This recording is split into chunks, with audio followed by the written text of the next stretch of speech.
el 2009 caminar juntos hacia una ética de la sustentabilidad. Primero vamos a hablar qué cosas se entiende por ética.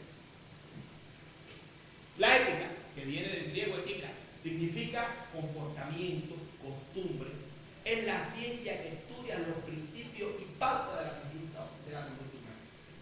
Ella es una rama de la filosofía, considerada la más relevante, abordada y comentada por personas, debido a que se trata de esclarecer cuáles son las características propias de todo acto humano, tratando de penetrar hasta la esencia de su conducta y vislumbrando los aspectos de bondad, perfección o valor que pueden incidir en el conjunto ordenado de principios, virtudes, valores y motivación de nuestras prácticas, tanto personales como sociales, visualizando desde la propia naturaleza. O sea, que en muchos casos hay confusión entre ética y moral. Y son dos cosas parecidas, pero diferentes. Porque la moral es nuestro comportamiento en base a los estigmas que tiene una determinada sociedad y que nosotros en determinado momento, para quedar bien con esa determinada sociedad, hacemos. Y luego realmente no los hacemos por convencimiento político, sino porque vivimos en una sociedad y esa sociedad nos exige quizá una doble moral en muchos casos, y entonces tenemos que tener un comportamiento en esa sociedad que en determinado momento puede estar acorde con nosotros o en determinado momento es simplemente un quedar bien con la sociedad. Ahora, la ética es el comportamiento interno que nosotros tenemos de nuestra propia visión y no tiene que ver nada con la sociedad. O sea, es nuestro convencimiento externo de nuestro proceder en determinado momento esté de acuerdo o no con la sociedad. Simplemente es nuestro interior en determinado momento.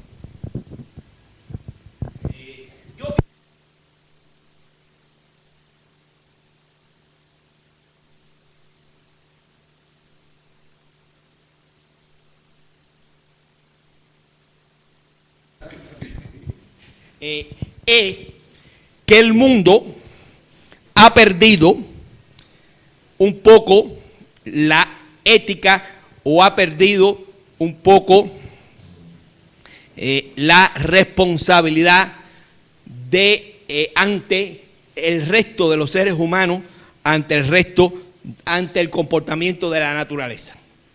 O sea, en determinado momento los tiempos han ido cambiando, el concepto de bienestar ha ido cambiando, y en estos momentos, vamos a ver después varios criterios, estamos ante una crisis, se habla de crisis económica, se habla de crisis ambiental, se habla de crisis energética, se habla de crisis alimentaria, se habla de un montón de crisis que a mi entender, y al entender de mucha gente, no es más que una crisis ética de los sistemas de valores o de los sistemas que hemos tenido, que están provocando en determinado momento un deterioro grande al medio ambiente con consecuencias totalmente impredecibles, y están en determinado momento aumentando la inequidad social tanto entre países desarrollados como subdesarrollados y entre el mismo país. América Latina tiene el problema de que es el continente más desigual del mundo, y entonces esas cuestiones en determinado momento hay que resolverlas. Pues por lo tanto, se requiere en determinado momento ir a una nueva ética que se llama la ética de la sustentabilidad, que viene en determinado momento de un principio de un nuevo concepto de desarrollo. O sea, hasta el año 50, el desarrollo se consideraba crecer, Producto Interno Bruto, indicadores nada más económicos. Si uno crecía en su Producto Interno Bruto, se desarrollaba; si uno no decrecía, no era desarrollado. A partir de los años 50 se empieza a ver, en primer lugar, que los conceptos que vienen desde el Génesis en la Biblia, de que el hombre era capaz de explotar la naturaleza y que la naturaleza era capaz de darle todos los recursos que requería para su desarrollo, se empieza a ver que ya la naturaleza empieza a fallar y no se puede en determinado momento dar toda la energía y materias primas que requiere el desarrollo. Y entonces empiezan todas estas crisis energéticas y ambientales, y empieza el crecimiento acelerado de las desigualdades sociales. Entonces hoy se habla que el 1% de la población tiene en determinado momento más del 60% del Producto Interno de la Propiedad. Se habla de que los 260 personas más ricas del mundo tienen el 35% del Producto Interno Bruto del mundo. Entonces realmente esas son. Y entonces hay que ir a una nueva concepción de ética, hay que ir a una nueva concepción de espiritualidad, que es lo que yo pienso que falta en el mundo. O sea, el mundo de la Edad Media estuvo muy desarrollado a partir de un concepto de espiritualidad religiosa. Y entonces hoy en día, quizás en muchos lugares, esta espiritualidad religiosa falla. Y entonces hoy, para mí, el principal problema ético del mundo es la falta de espiritualidad. Pero espiritualidad visto en un sentido amplio, como sentido de la responsabilidad ante la naturaleza, sentido de la solidaridad con los demás, sentido de la justicia, sentido de la fortaleza, sentido de la prudencia, sentido de la tolerancia, sentido de toda una serie de cosas. Entonces eso es un nuevo concepto de espiritualidad no religiosa, sino una espiritualidad laica, que en determinado momento para mí es tan espiritual el Che Guevara como Teresa de Calcuta, Fidel Castro como Juan Pablo II, Mahatma Gandhi como Ho Chi Minh. Simplemente depende del ejemplo que yo tome como sentido de la responsabilidad, como sentido de la justicia, como sentido de la fortaleza, como sentido de la prudencia, como sentido de todas esas virtudes. Y entonces, para alcanzar esta responsabilidad, nosotros, y si queremos salvar el mundo, tenemos que ir hacia una nueva ética que se llama ética de la sustentabilidad, y donde los profesores juegan un papel importante en la formación de esa ética. Podemos llamar que la ética para la sustentabilidad es una ética de la diversidad, donde el eros, donde se conjuga el ethos de diversas culturas. Esta ética alimenta una política de la diferencia. Es una ética radical, porque va a la raíz de la crisis ambiental para remover los conocimientos filosóficos, culturales, políticos y sociales de esta civilización hegemónica, homogenizante, jerarquizante, despilfarradora, sojuzgada y excluyente. La ética de la sustentabilidad es la ética de la vida para la vida. Es una ética para el reencarnamiento y revalorización del mundo, donde el deseo de vida reafirma el poder de la imaginación, la creatividad, la capacidad del ser humano para transgredir irracionalidades representativas, para indagar en lo desconocido, para pensar en lo impensable, para construir el porvenir de una sociedad convivencial sustentable y para avanzar hacia diferentes estilos de vida inspirados en la frugalidad, el pluralismo, la armonía y la diversidad.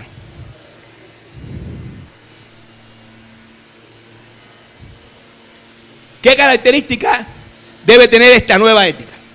En primer lugar, debe ser una ética biocéntrica, porque parte de la consideración de que los seres humanos deben respetar el futuro de las nuevas generaciones, tomando en cuenta que existen otros seres vivos que tienen derecho a existir o coexistir con nosotros.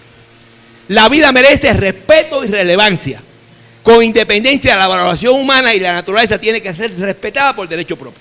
O sea, una ética centrada en el hombre.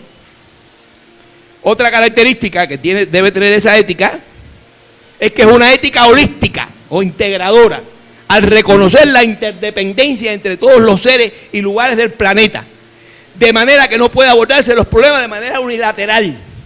Por eso he hablado ahorita de la unión entre pirofláuticos y no pirofláuticos. Reconociendo la existencia de problemas locales, problemas territoriales y problemas globales.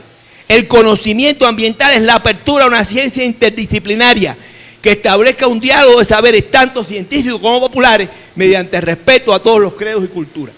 Que hoy, desgraciadamente, no es así. La ciencia y la técnica se ha puesto por arriba de todos los saberes, y en determinado momento los saberes ancestrales, sobre todo de los indígenas, guatemaltecos, bolivianos, ecuatorianos, aztecas, mayas, incas, que han tenido grandes saberes, realmente se han perdido porque se cree que se quiere resolver todo con la ciencia y la técnica. Hoy en día, los saberes se dividen en tres grandes partes. Una primera parte del saber es la información, que responde a la pregunta ¿qué hay? Y ese saber es tan grande con el desarrollo de la ciencia y la técnica que se duplica cada 3 meses. O sea, cada 3 meses yo tengo más que leer. Entonces, eso hay una polémica si estamos en la sociedad del conocimiento o en la sociedad del desconocimiento. Los que hablan de la sociedad del conocimiento hablan porque hay mucho, pero los que hablan de la posibilidad del conocimiento es que es imposible de leer todo. Y entonces, desgraciadamente, se habla, por ejemplo, de que el 80% de lo que producimos nosotros en las universidades como investigación, nadie se lo lee. Nadie se lo lee porque no hay tiempo. Entonces, hay una polémica muy grande si estamos en la sociedad del conocimiento o en la sociedad del desconocimiento. La otra, que es el otro saber, que es el conocimiento, que es un poco el que está de moda, tanto, sobre todo en América Latina, que responde a la pregunta, ¿qué puedo hacer? O sea, ¿qué yo puedo hacer de asimilar esa pequeña parte ínfima del conocimiento, de la información que yo tengo? Ese conocimiento también, con una velocidad aunque un poco más lenta, cambia. Y se dice que cada 5 años cambia ese conocimiento. Por eso una persona que ustedes gradúen de cualquier carrera aquí, si a los 5 años no ha abierto un libro, esa persona ya no pertenece a la carrera, ya no sabe nada de esa carrera. Y entonces por eso hoy en día es tan importante en las universidades la educación de pregrado como la educación de posgrado. Porque el que se cierre en determinado momento, el que se gradúe, como mucha gente en América Latina, tanto en Cuba como en Guatemala y en todos los lugares, y no abra un libro, a los 5 años ni es ingeniero, ni es humanista, ni es nada. Y entonces en Guatemala termina de taxista y en Cuba termina de trabajador por cuenta propia, haciendo en determinado momento muchas cosas. O sea, que hoy en día la educación de posgrado es imprescindible para eso. Y el último saber, que se llama sabiduría, que dice de que eso que puedo hacer, que debo hacer yo éticamente. Desgraciadamente, el principal problema de la humanidad hoy es que estamos carentes y somos incapaces de producir sabiduría. Y entonces estamos con la misma sabiduría de la Biblia, con la misma sabiduría de Buda, con la misma sabiduría de Confucio, que no las niego, pero pienso que tenemos que modernizarnos. Y ese es el principal reto que tienen las universidades de hoy, producir sabiduría.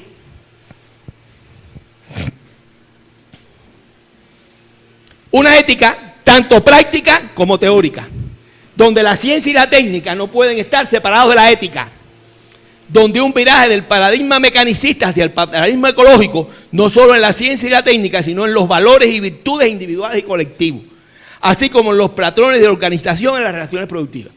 Hoy, desgraciadamente, hay una tendencia en América Latina y en otros países de hablar de valores, de que hay que cambiar valores. Yo tengo una opinión muy particular que lo que hay que cambiar es virtudes. Porque las virtudes son más viejas que los valores, vienen desde la época de los griegos, las virtudes más relevantes de los griegos, que son la prudencia, la templanza, la justicia y la fortaleza, y por eso todas las ciudades griegas esas fueron tan fuertes, y que después esas virtudes humanas, la religión católica las convirtió en virtudes religiosas de fe, esperanza y caridad. Y hoy, desgraciadamente, nadie habla de prudencia, nadie habla de templanza. Yo no sé aquí en Guatemala, pero en Cuba, cuando yo hablo de templanza, y perdonando la mala palabra, los alumnos me dicen, profe, eso viene de templar.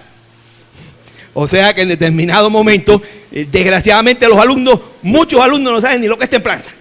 Vamos a ser reales. Y eso es triste, que los alumnos muchos no sepan lo que es templanza. Entonces, en determinado momento, eso es un reto que tenemos un poco que valorar. Si yo no tengo virtudes, yo no puedo tener valores. Porque las virtudes se arraigan en mí. Las virtudes en determinados momentos se forman. Los valores los puedo tomar o no los puedo tomar, me pueden educar, me entran por aquí y me salen por aquí. A lo mejor tengo una doble moral, pero las virtudes se me forman dentro de mi interior.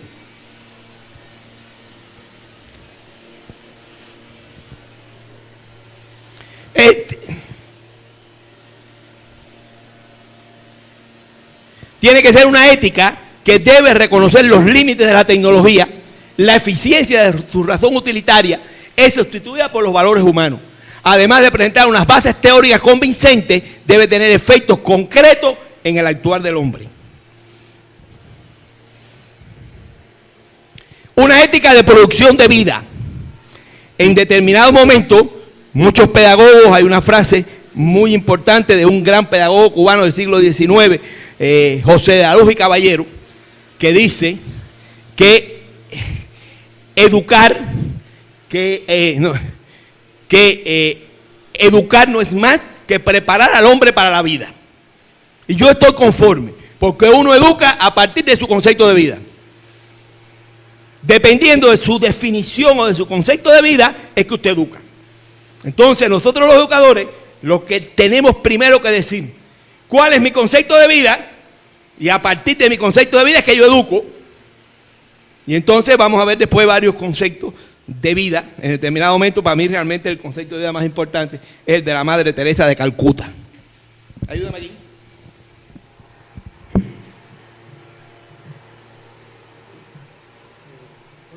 Vamos para salir a...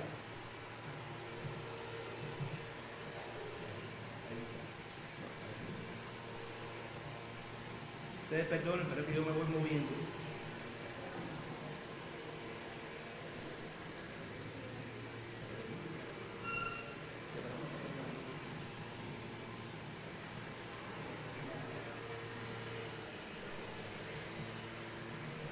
Concepto de vida hay varios, pero realmente para mí el concepto más bonito de vida y más precioso y más integral es el concepto que tiene la Madre de Teresa de Calcuta sobre la vida, que dice así: ¿qué es la vida? La vida es una oportunidad, aprovecha. La vida es belleza, admira. La vida es beatitud, saboréala. La vida es un sueño, hazlo realidad. La vida es un reto, afróntalo. La vida es un deber, cúmplelo. La vida es un juego, juégalo. La vida es preciosa, cuídala. La vida es riqueza, consérvala. La vida es amor, gózala. La vida es promesa, cúmplela.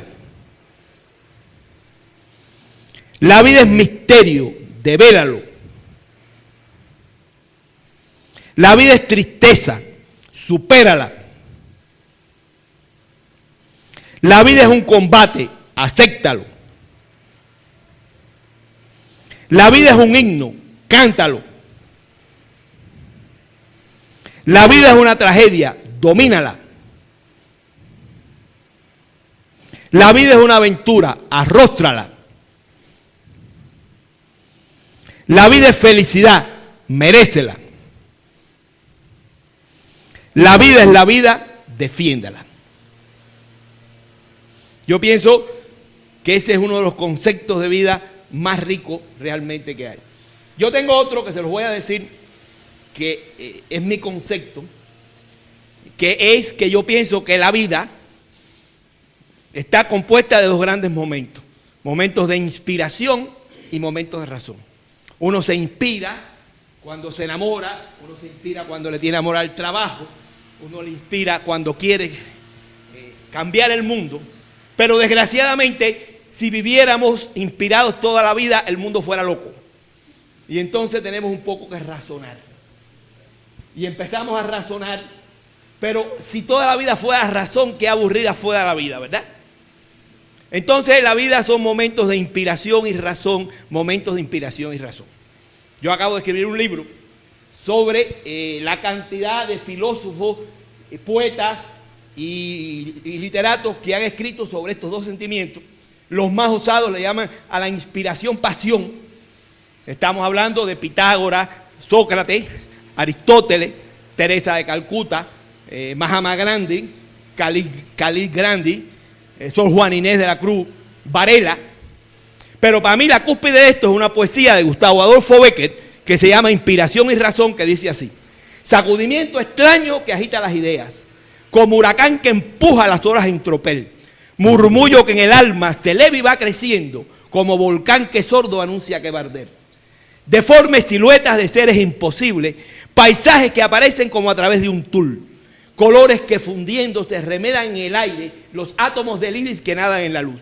Ideas sin palabras, palabras sin sentido, cadencias que no tienen ni ritmo ni compás, memorias y deseos de cosas que no existen, impulso de alegría, accesos de llorar, actividad nerviosa que no hay en qué emplearse, sin rienda que lo guíe caballo volador, locura que el espíritu exalta y enardece, embriaguez divina del genio creador.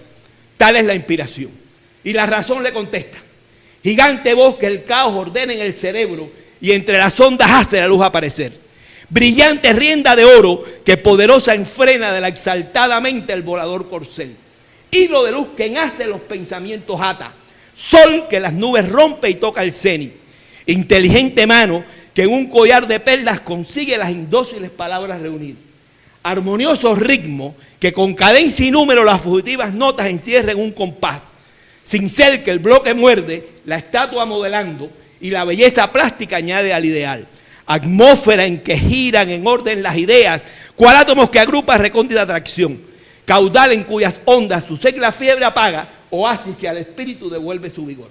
Y la poesía termina magistralmente. Con ambas siempre en lucha y de ambas vencedor, tan solo el genio puede a un yugo atar las dos. Vuélveme para la principal. Muchas gracias.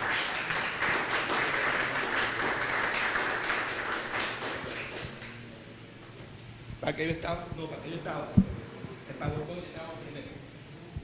¿Quieres anotar?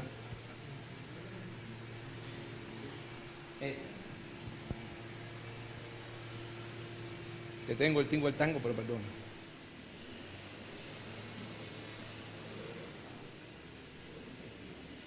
Es este.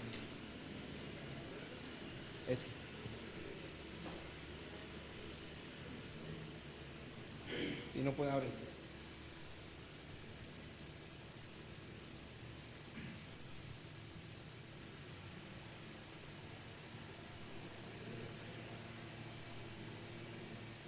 Ah, porque posiblemente el disco se...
Seguimos con nuestra...